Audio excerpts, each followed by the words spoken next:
അതെ, കാത്തിരിപ്പിന് വിരാമമായി കഴിഞ്ഞു.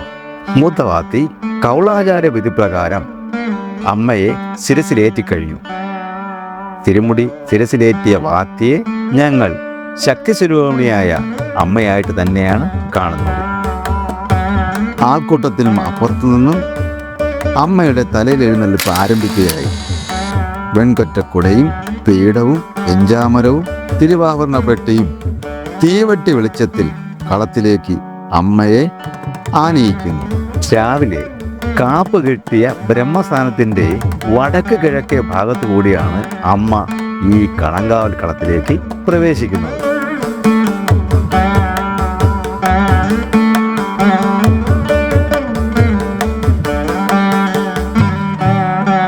കൊടിയും കുടയും തടയും ഏന്തിയ ബാലകർ ഉൾപ്പെട്ട കിങ്കരന്മാരാണ് ഏറ്റവും മുൻനിരയിൽ. തൊട്ടു പിന്നാലെ ഇലത്താളവും വീക്കും ഉൾപ്പെടെയുള്ള ചെണ്ടമേളക്കാരും.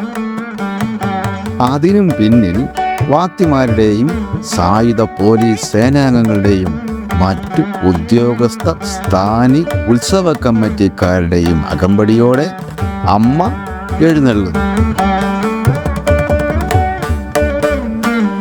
അമ്മ തൻ്റെ തൃശൂലം കയ്യിലേന്തി ആയുധപാണിനിയായി നടത്തുന്ന ഒരേ ഒരു തലയിൽ എഴുന്നള്ളിപ്പാണ് ആദ്യത്തെ ഈ കളങ്കാവൽ.